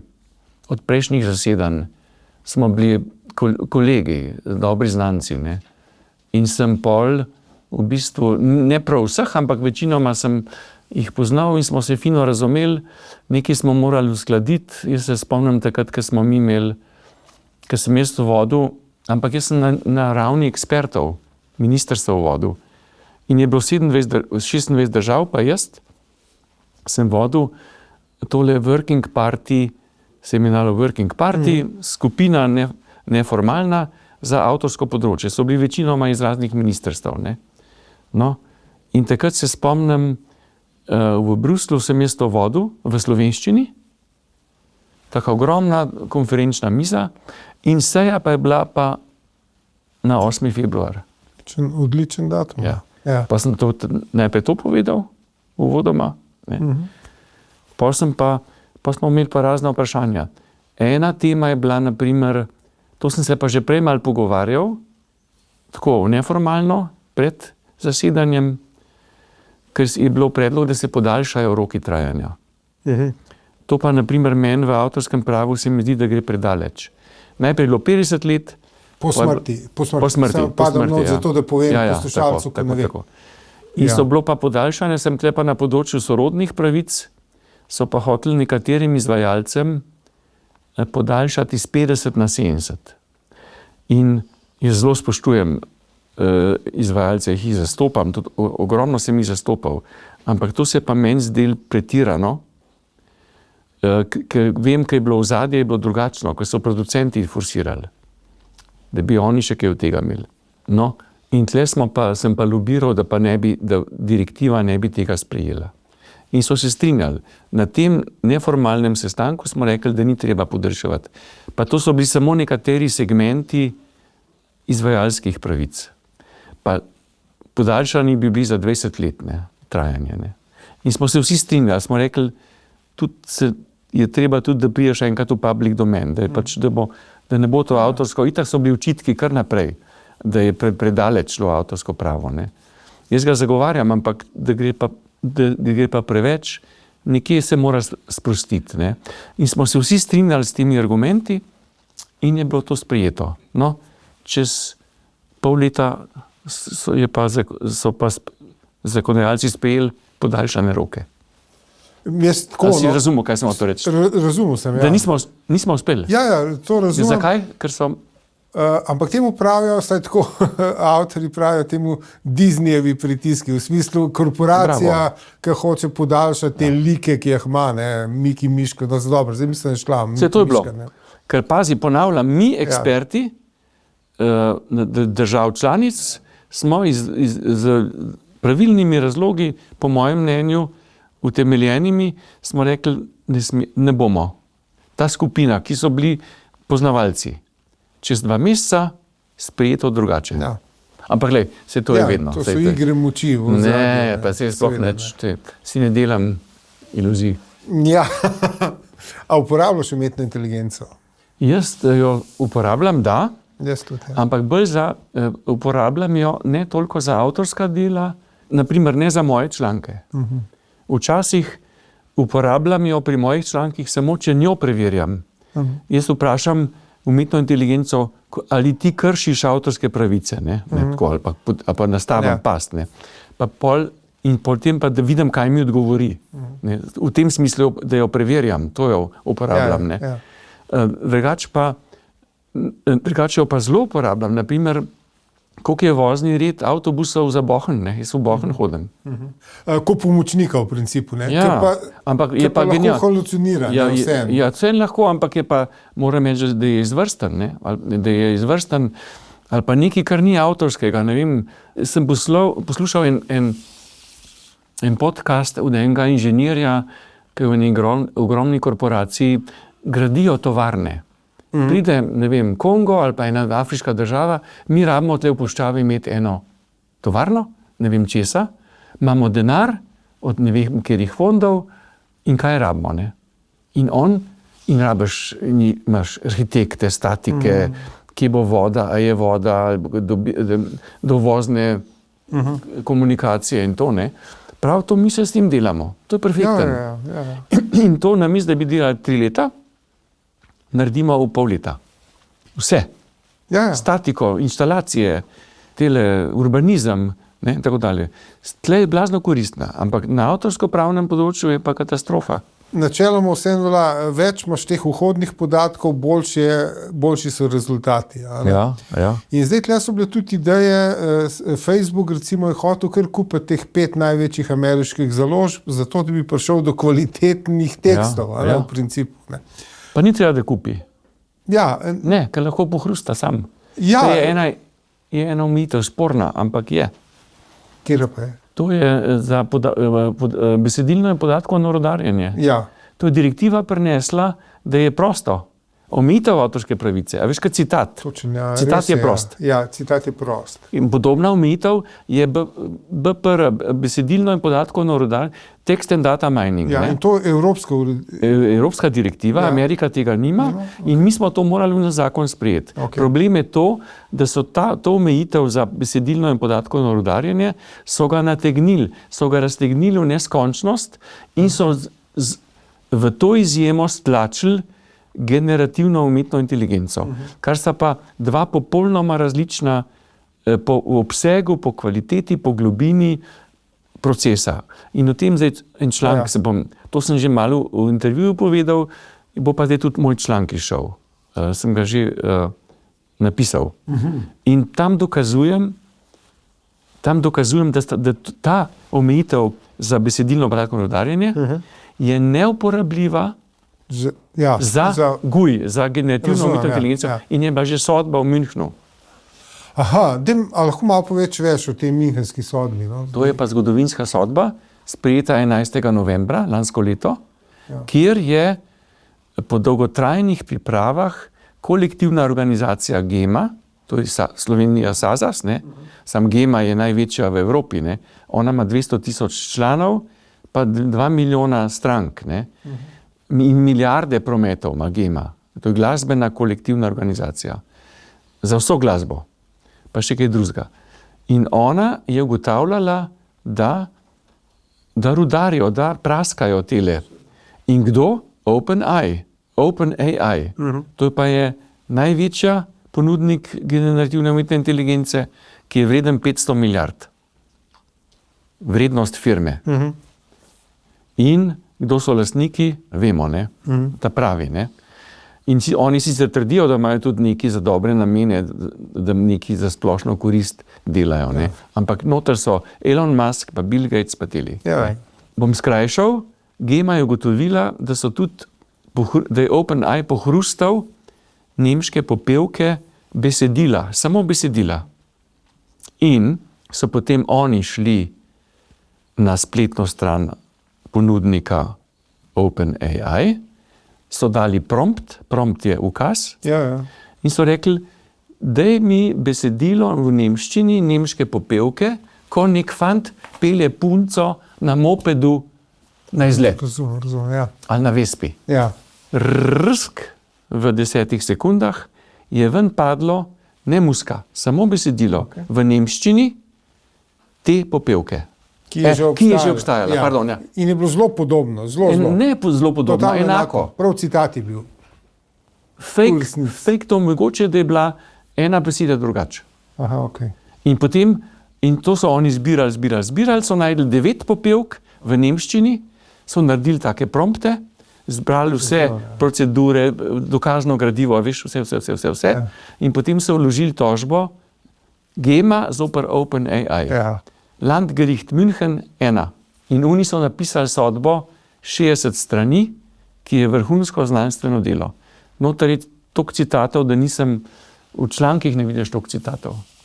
Ja, in tudi tehnologijo, samo še to, tudi tehnologijo obravnava ta sodba. 3 strani so samo tehnološke. In ko to bereš, pa vidiš, da pojma nimaš, ker to je vektorizacija, pa token, pa kaj oni naredijo s temi besedili.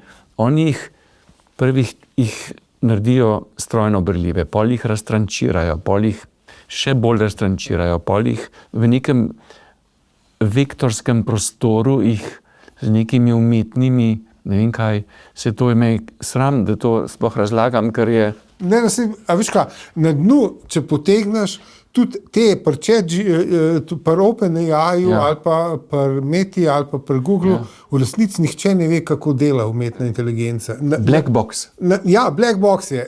Nihče ne ve, kako se to zgodi, kar se zgodi. In to je res noro. Ampak oni, ti znanstveniki, oni že vejo, ker pol dajo token.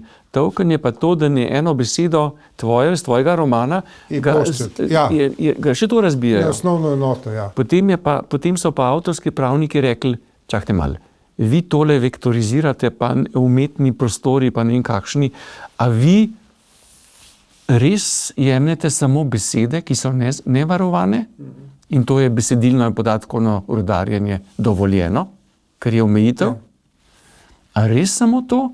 Ali vi tudi vzamete, to je semantika, ali pa vi tudi vzamete sintaksne elemente, ko pa je več kot beseda, ko pa je že nek literarno ustvarjalni skupek, v kontekstu, ki je pa avtorsko pravno varovan. In oni rečejo, ne, mi jemljemo samo semantiko, samo besede, nobene sintakse, ampak probleme, dragi moji, pa daš prompt in kaj pade ven? Ja.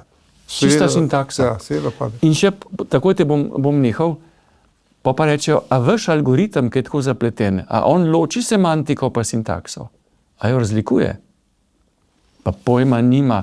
Sodnik to pove, a sta 2 besedi, a je beseda Slovencel od Svetlane Makarovič, a je to že avtorsko delo ali ni? A je 5 od Grafenauerja avtorsko delo, ena beseda? Ja. In moj odgovor je, je, avtorsko delo je. 5. Ja, ko se ga izmislil pač... Ja, ker je neologizem, neologizem je to. Se pravi, sodišče v tem primeru je moglo res najeti zelo dobre strokovnjake, da so se ukvarjali s pisanjem te... Mislim, tudi tehnične strokovnjake. Ja, če imaš 3 strani teh nevronov. Zelo tehničnih, nevronskih mrež pa tako predvidevam. Ampak, a veš, to na nek način je še najlažje razumeti, da oni pač napraskajo tekste, ampak napraskajo tudi zvoke, se pravi melodije. Ja, pa kipe. Kipe napraskajo tudi ljudi, Ja, bravo. Ljudi, bravo. To je treba povedati, Ja. Ker oni zdaj delajo umetne igralce, ki bodo igrali v umetnih filmih. Ja. In že igrajo v umetnih filmih. In so tudi filmi 100% narejeni. Zdaj, te filme, ki jih jaz gledam, ki so narejeni, meni je to kar grozno. Ampak po drugi strani, jaz pa mislim, da večina ljudi bo to kar sprejela in ne bo opazila nobene razlike. To bo imelo družbene posledice totalno. Tega, da noben več ne ve, kva je res, kva ni res. Isto muska, so komadi, ki so uspešnice. Ja, so že uspešnice. 100%. In jaz tudi mislim, da recimo to, kar je ponovadi dopoldne na televizijah, neke turške nadaljevanke, pa to bo AI generiral iz zgodbe in vse se bo to valil v neskončnost. Ne. Scenarije tudi ne. Kako gledaš ti na te stvari?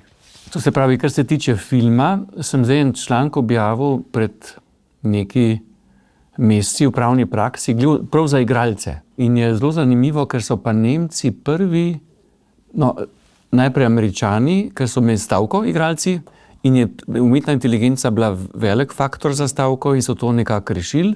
Zdaj so pa tudi Nemci sprejeli en pravilnik o tem. In sicer je pa to del sporazuma med producenti in med združenji producentov in združenje igralcev. Tako, dve kompetentni skupini. In so točno razvili, kaj se lahko dela, kaj pa ne, kaj se plača, kaj pa ne. In je super. Naprimer, igralca ti ne moš umetnega igralca uporabiti z značilnostmi nekega živega. Zdaj pa, naprimer, da je film že skoraj narejen, pa ta igralec si zlomi nogo, ali pa umre, ali pa ne more, ne vem kaj, in ne moš filma dokončati. In v tem primeru pa je v tem pravilniku rečeno, to pa moraš dovoliti, da bomo mi rešili to investicijo, bomo mi tebe umetnega uporabili, in tako imamo vse glas, barva glasu, mimiko, vse imamo, in za teh 5 prizorov, ki jih pa tebe ni, ker si imaš zlomljeno nogo, bomo to. Ne? In to je v tem pravilniku obdelano in jaz sem pol to v tem članku spet v pravni praksi komentiral. Ne?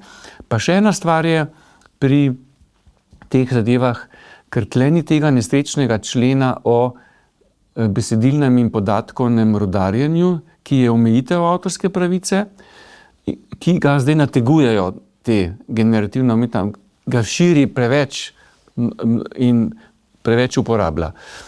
Tle pa niso avtorske pravice, ampak so osebnostne pravice, ne, pri igralcih. Ne. Podoba, glas in nimamo tega problema besedilnega in podatkovnega rudarjenja in tam je zdaj se že rešuje, kaj lahko uporabljaš, kaj pa ne. Ker je že tale nemški, pa zlasti ameriški, tudi sindikalni sporazum je marsikaj rešil. Je pa mene pretresel, ko sem bral v ameriškem, to je pa tale SAG-AFTRA, je kratica teh, zdaj na pamet ne vem, teh organizacij igralcev pa producentov, je pa en člen, ki me je pa čist pretresel, ki pravi zaveza producenta. Producent se zavezuje, da bo predno se odloči, če bo uporabil konkretnega živega igralca ali pa totalno umetnega, da pa se bo prej posvetoval z združenjem igralcev. Ker češ, a bo pol vendarle upošteval, mogoče bo pa vzel živega, ne? Ni pa obvezen. Ni pa obvezen, ampak prav, veš, da imaš tako določbo, da bom zdaj vzel enega umetno lutko ali unga, ker nima plače, pa nič, ne. Pa bom se pa v dobri veri kaj posvetoval, ne. Pa bo pol rekel, združenje igralcev bo rekli, ja, veste kaj, dele, imamo mi 2 brezposelna, dajte jih vzeti rajš, ne, pa bomo malo nižjo tarifo. Ne vem, no, pretiravam, ne. Ampak ja. Nora določba, ne. Tam je lažje. Kako pa je z mrtvimi igralci? Film s Humphreyjem Bogartom, lahko posnamemo ali ne? Ne, to je, osebnostne pravice tudi posthumno veljajo, ne, in so varovane in močno varovane, ker je tudi, naprimer, in spet nimamo te izjeme, ne, kot je tam pri avtorskem pravu. To so osebnostne pravice. Ampak ne potečejo osebnostne. Ne potečejo. Humphrey je za zmeraj Humphrey. Ja. Tudi ni omejitve rokov, ni omejitev iz avtorskega zakona, ne, ker avtorski zakon ima cel kup omejitev, citat, pa besedilno rudarjenje, pa ne vem, za šole imaš neke omejitve, pa tak, ne. S tem, da mogoče samo tako informacijo za gledalce, poslušalce, da mislim, da Zuckerberg, Meta firma je kupila te osebnostne pravice od par teh takih igralcev, so kupili. Ja. In so za par milijonov dolarjev so kupili te igralce, tako da jih lahko pač uporabljajo njihov lik, stas, glas, vse v teh, ne vem, čem. Ja, sej se to človek lahko to proda. Ne, lahko, ne. Sej to ni, da ti prodajaš svojo osebnostne pravice, to so dobrine, ki sicer so izven pravnega prometa, ampak za to izvajanje, izvedbo pa lahko kupiš, ne, tako taka pač konstrukcija je, tako da v bistvu, so lahko prodali, ampak ne vem, koliko je ta računica dobra, ker bojo prekomerno izkoriščali, ali mogoče, ne? moje. Pa in tudi lahko žaljivo daj, ali pa. Ja, in verjetno, ne vem, na pogodba mora biti neverjetno obsežna, ko moraš določiti, zakaj se lahko, pa da ne bojo, da ne bojo, na primer, v žaljivih kontekstih, ali pa tako, vse to. Je pa, na primer, pri filmu sigurno je po mojem, da bo izumrl poklic telih stantov, ne? To se pravi teh kaskaderjev. Pa teh stranskih, ki se sprehajajo okoli. Ja, te masovne, ne? A viš, kaj so na Soči snimali tiste, ki so nekoliko tisoč ljudi imeli tam, ne? Ali pa kaskaderji. Pol, na primer, olajšano bo za te intimne scene, ne? Bo tudi, ker oni bojo lahko ne bojo silili igralke v neke delikatne pozicije, ampak bojo imeli lepo fake. Zdaj drugo, ki si prej Nemčijo omenil, ne, pa ti dogovori, Nemci sinhronizirajo filme. Ne. Sinhronizacija tudi lahko, AI bo to prevzela, jaz mislim.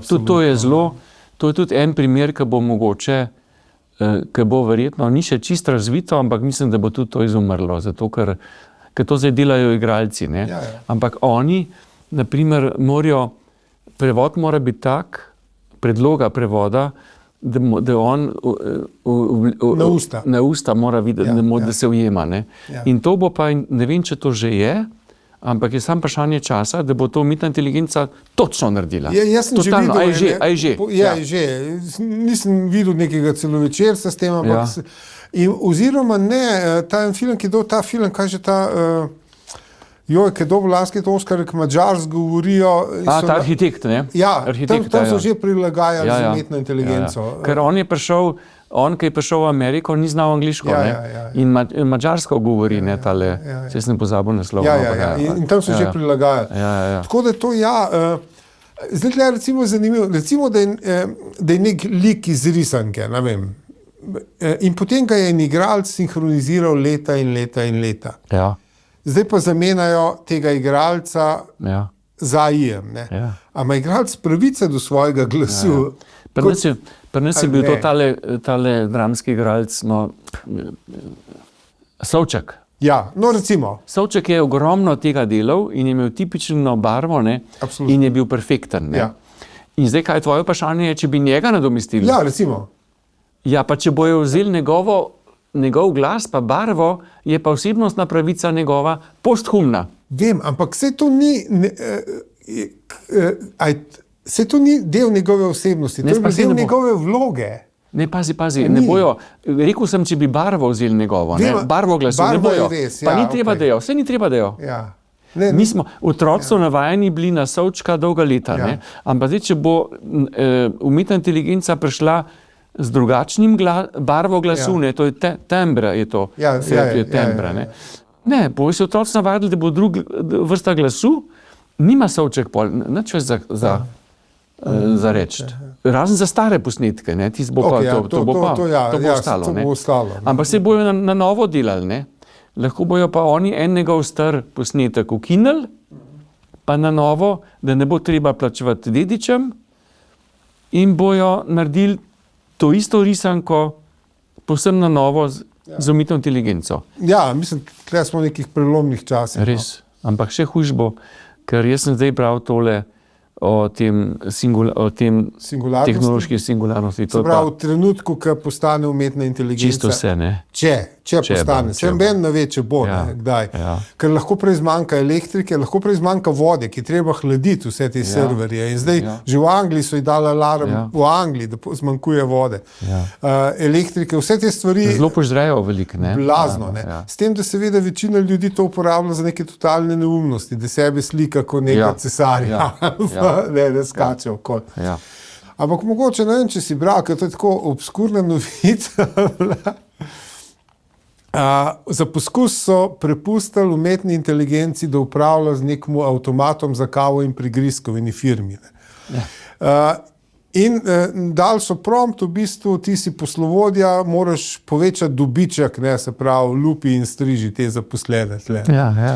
In po 3 dneh je umetna inteligenca, Claude je bila model, pač firma od Antropika, po 3 dneh je umetna inteligenca ugotovila, da to pehanje za denarjem ne more biti vse v življenju in je razdelila prigrizke in pijačo lačnimi ženi. A res ti? Ja. A je imela to noter? Ne, sama je prišla do tega, ni imela.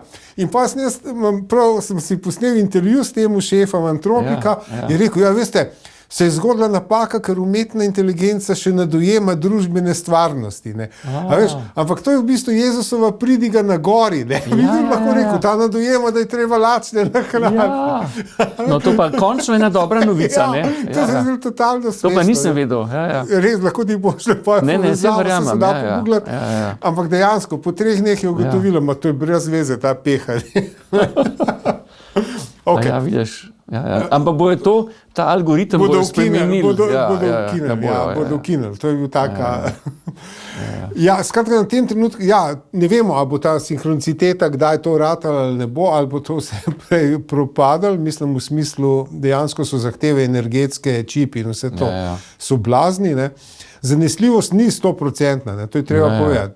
Halucinacije, pa vse to. To seveda. Mene v bistvu jaz sem bil kar ogorčen, da bo tudi ona sama razmišlja, pa da sama ustvarja. Ne? In trdim striktno, da ni ustvarjalna, ne? Da ni. Zato, ker je ustvarjalnost ni algoritem. Ne? Ustvarjalnost je, ne vem kaj je ustvarjalnost, je trma, je kriza, je dvom, je erotizem, kaj je v človekovi ustvarjalnosti, kaj je bistvo. Ne? To je, v avtorskem pravu je ustvarjalno delo, če odraža osebnost živega avtorja. Ne? In ta imperativ ustvarjalnosti je, veš, čisto, ko neki začutiš in delaš pol 3 noči in 3 dni, ne ješ, ne spiš, ne sam delaš. Ne. Krasni momenti. No, to so najlepši. Ne. In tudi potem ti dvomi, ki te tarijo. Ne vem, če bereš Gabriel Stupica, največji slikar za mene vseh časov, kaj je bilo njemu, so ga vprašali, če poznaš njegove slike, kakšne so to, ki je delal eno sliko 1 let. Ne. Je rekel, kaj pa mene gnalo? Ne. Dvom. In to marsikjer reče od umetnikov. Ne. Skratka, tega inteligenca nima, ampak zato sem jaz kar jezno to zavračal, ne, to trditev, ampak zdaj pa berem pri tej singularnosti, ne, da bo pa en program, pa drugega, pa še naprej ga bo nadgrajeval, pa pol, a ga bojo naučili, a bo algoritem tak, da bo naučil tudi, bojo rekli, dajmo še malo dvoma noter v algoritem, pa dajmo erotizma noter še malo, pa kaj še ustvarjalno, strah, ne? Recept. Pa dajmo še, pa še in pol na koncu bo to, pa bo pa on recikliral še bolj, na koncu bo pa tudi on postal ustvarjalen, pa to je nemogoče, jaz mislim. Ne postal bo na nek način, reciklaže bojo.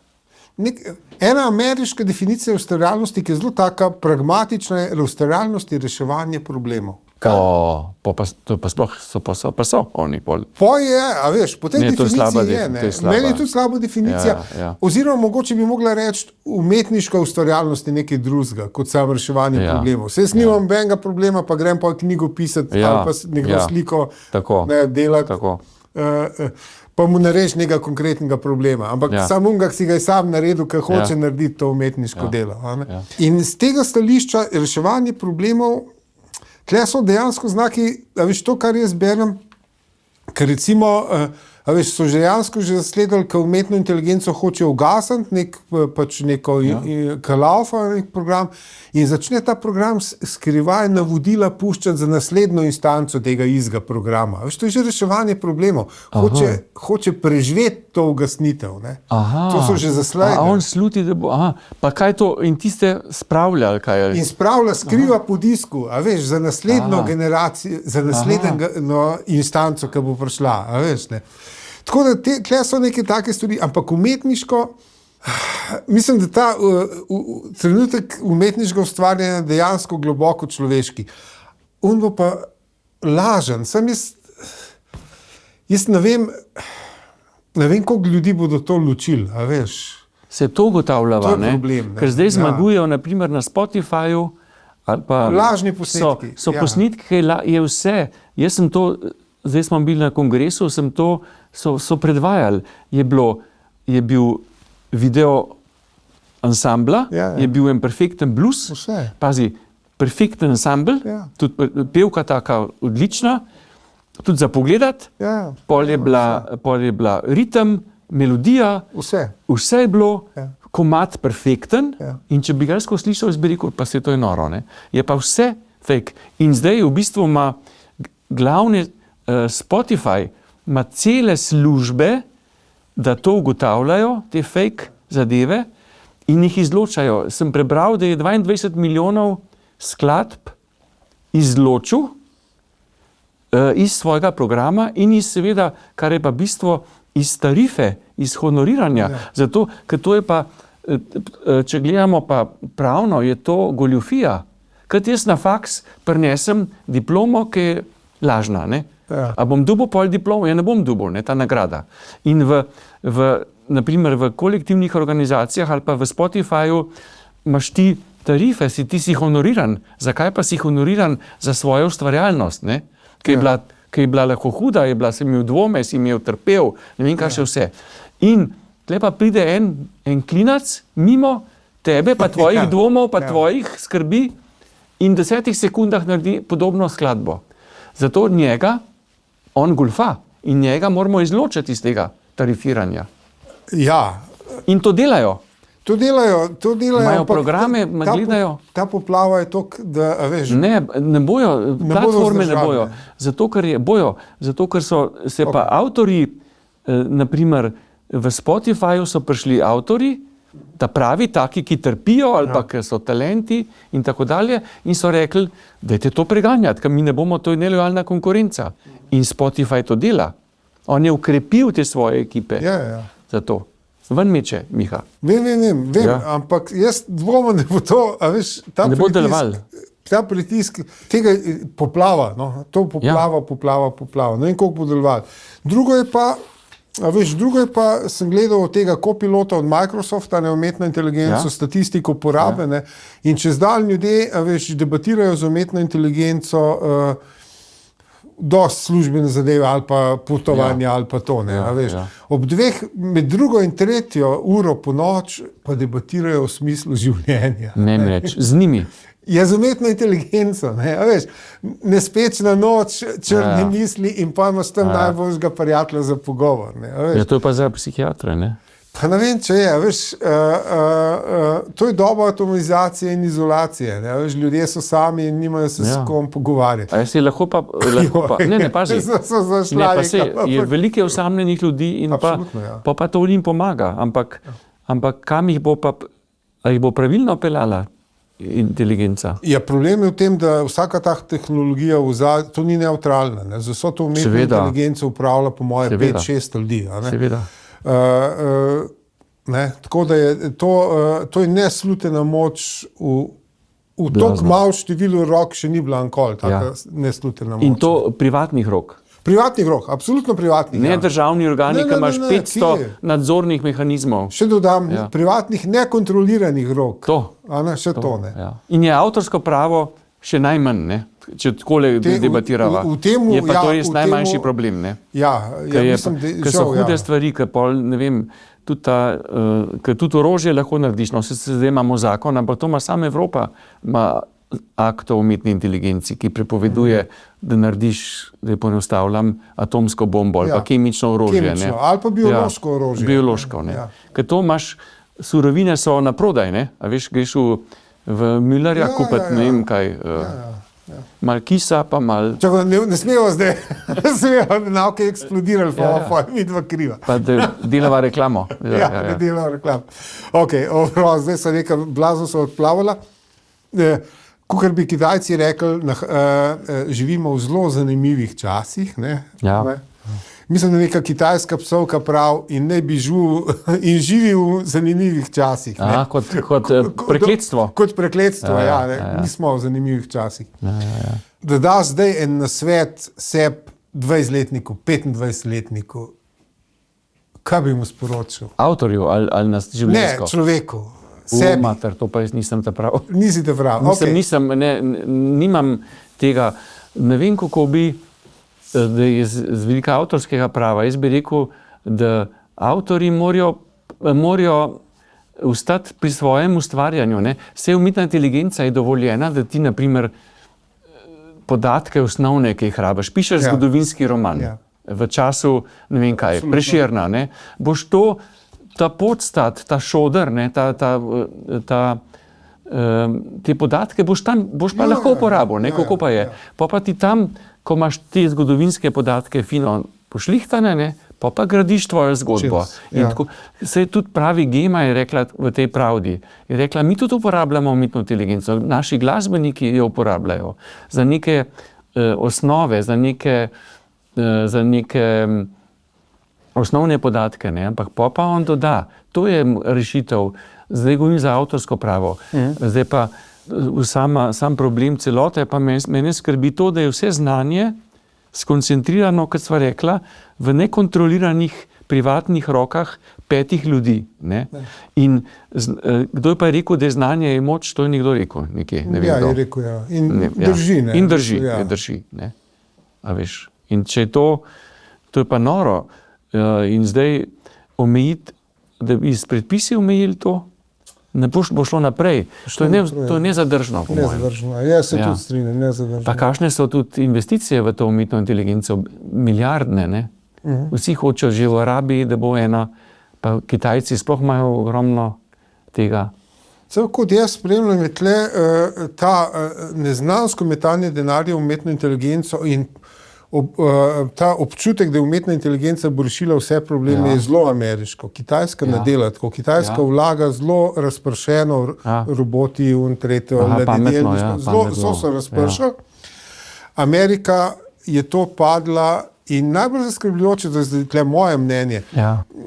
Zdaj primerjajo to umetno inteligenco, da je to balon, to sami, teh 5 ljudi sami pravijo, da je to balon, ker navi vsi preživeli, ampak ne. In to smatrajo za ekonomski balon. In primerjajo z onimi tulipani, recimo nizozemski. Ampak jaz pa ne. Jaz pa osebno, ker sem malo po zgodovini brskal, Francozi so imeli, sem zdi, v 13. ali 14. stoletju balon, da bo Jezus prišel in moral zgraditi katedrale. In Francija je zgradila 800 katedral. Vsako vas greš v Franciji, katedrala. In pa so zbankrotirali, Jezus pa ni prišel. In zdaj je tudi možnost, da singularnost ne bo prišla. Mogoče pa to. Delno je to velika Ti hvala, to si pa zdaj si nam da upanje. Jaz vem, bomo videli, kva se bo zgodilo. To pa res, pa tudi te naložbe so, to pa vem iz finančnih trgov, da so zelo, mislim, da je to balonček bil, te blazne naložbe in da je blazno pada. Zdaj ne se ker mi da to snemamo, se lih malo obrnili, bomo videli, jaz ne vem, to tle mi da, po mojem, naj lahko samo skrbi in lahko samo po moje upal avtorjem, da bodo zdržali vse to. Jaz vidim sam avtorje, da je ostalo, se mi zdi, bi politiki morali kaj, ne vem, narediti. Nekje sem pa še ta prav, da bo ker se bo umetna inteligenca osamosvojila, bo ona pa zvedla, da jo lahko človek ugasne. In potem bo pa ona rekla, to pa ne bom pustila, in bo začela te inženirje, ki bojo na poti do stikala, ki bojo tega inženirja. On pa že hodi k meni, da bo mene ugasnil, bo rekla umetna inteligenca. Ne, to so že naredili. Naredili so poskus namenoma, da so te instanci umetne inteligence so sporočili, da jo bodo ugasnili in kdo jo bo ugasnil. Oseba X, ta pa ta. Dobro. In kaj je naredila? Začela ga izsiljevati z nekimi fotografijami, da bo ženi povedal. Ne, mi je ne, to je resna zgodba. Ja, resno. Ja, noro. Veš, to so že ti, in zato tisti, ki imajo definicijo kreativnosti kot reševanje problemov, že smatrajo, da to obvlada umetna inteligenca, ker rešuje problem. Ne. Veš, hočejo ugasniti, rešujem problem, ne bomo, a veš. Ja. Mi pa so vsem govorila o umetniških vidikih. Ja, kjer pa bi jaz sem dodal, ne gre tle samo za dvome in trpljenje, gre tudi za užitek, priznajmo, ne, umetniško ustvarjanje. Ja, blazno. Pa se konc koncev, a veš, ne, se tle tudi v tvoji knjigi si združil to strokovno znanje, pa užitek v slikarstvu. Ja, tako je. V slikarstvu. Ne, ja. Tega pa ona ne čuti, no. Upajmo, da ne. Ja, neč, jaz mislim, a kaj tazga, kar sva pozabila reči? Ne, super, ti si najboljši voditelj za tole. To morate posneti, da bo on gor. Tako zardevam jaz tle. Tako da super, ne. Drugač bi lahko še klepetali do večera, ne. Ja, ampak mislim, nekaj smo povedali, ja. Miha, najlepša hvala, ker si prišel, hvala za pogovor. Ja. Dr. Miha Trampuš, legenda, svetovljan, avtorsko pravo, hvala še enkrat. Hvala, Miha Macini, malo pretiravaš, ampak vsem hvala. Ok.